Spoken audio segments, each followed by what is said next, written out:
नमस्कार साथियों, आज मैं आप लोगों को बताने जा रहा हूँ हेनरी नियम के बारे में। खैर हेनरी को तो आपने कभी देखा नहीं होगा, मैंने भी नहीं देखा है, छोड़ो, उनके नियम पर आते हैं। तो हेनरी नियम के बारे में आज हम लोग पढ़ेंगे कि हेनरी का नियम क्या है।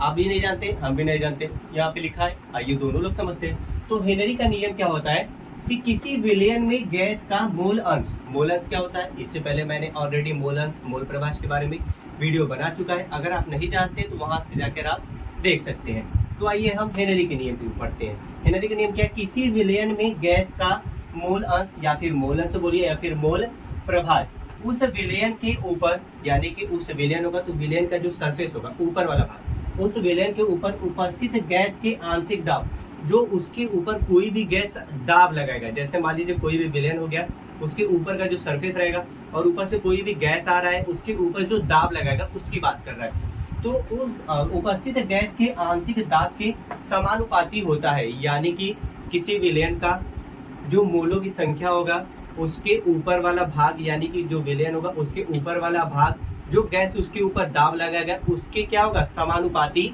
होगा। वही क्या कहलाता है, हेनरी का नियम। अगर एक लाइन में देखें तो क्या होगा, किसी विलयन में गैस का मोल अंश उस विलयन के ऊपर उपस्थित गैस के आंशिक दाब के समानुपाती होता है। अगर यहाँ पे दाब की बात करेंगे तो दाब क्या होगा, P होगा। अगर मोलों की संख्या की बात करें, यानी कि मोल प्रभाज या फिर मोल अंश की बात करें, तो मोल प्रभाज को किसके द्वारा प्रदर्शित किया जाता है, जाई के द्वारा। इसको जाई बोला जाता है, लिखा कुछ एक्स के द्वारा जाता है। तो ये क्या होगा, दोनों के समानुपाती होता है, यानी कि P directly proportional to x हो जाएगा। अब पता है कि जब डायरेक्टली प्रोपोर्शनल का एक चिन्ह हटता है तो एक नियतांक आता है।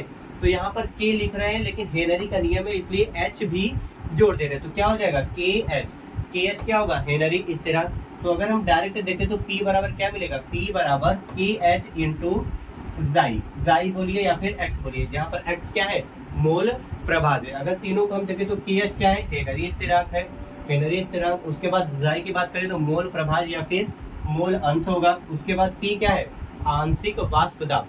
आंशिक वाष्प दाब का मतलब कि जो विलयन के ऊपर जो दाब लगा रहा है कोई भी गैस, वह दाब बहुत थोड़ा सा लगाएगा, बहुत थोड़ा का मतलब कि आंशिक लगाएगा, तो वह कहलाएगा आंशिक वाष्प दाब, जो वाष्प लगाएगा विलयन के ऊपर दाब। तो अगर हम एक लाइन में देखें कि विलयन का कि हेनरी का नियम क्या होता है कि किसी विलयन में गैस का मोल अंश बोलिए चाहे गैस का मोल प्रभाज बोलिए, उस विलयन के ऊपर, जो भी विलयन है उसके ऊपर उपस्थित गैस के आंशिक दाब का मतलब कि जो भी गैस उसके ऊपर दाब लगा रहा होगा उसकी बात कर रहे हैं, आंशिक दाब के समानुपाती होता है। अर्थात क्या हो जाएगा, जो प्रेशर यानी कि जो दाब होगा डायरेक्टली प्रोपोर्शनल टू मोल प्रभाज या फिर मोल अंश के होगा। और जब ये पता है कि जब प्रोपोर्शनल का चिन्ह हटता है तो एक कांस्टेंट जुड़ता है, एक कांस्टेंट के जोड़ेंगे, H किसके लिए लगा है, हेनरी के लिए, यानी कि P बराबर क्या मिलेगा, KH इंटू एक्स बोलिए या फिर जाई बोलिए। अगर हम देखें तो क्या है, P क्या है, KH क्या है, जाई। तो KH क्या है, हेनरी स्थिरांक है, X क्या है, मोल अंश या फिर मोल प्रभाज है, और P क्या है, वाष्प दाब का आंशिक, P क्या है, आंशिक वाष्प दाब। तो ये है हेनरी का नियम। आई होप आपको अच्छे से हेनरी का नियम समझ में आ गया होगा।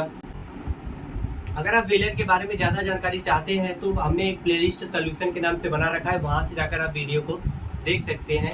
आई होप आपको वीडियो अच्छा लगा होगा। अगर आप हमारे चैनल पे नए हैं तो चैनल को सब्सक्राइब कर दीजिएगा। अगर आपने अभी तक वीडियो को लाइक नहीं किया है तो वीडियो को लाइक कर दीजिएगा। अगर आपका कोई भी सवाल होगा तो आप कमेंट करके पूछ सकते हैं। चलिए मिलते हैं आपसे नेक्स्ट वीडियो में। Thanks for watching my video.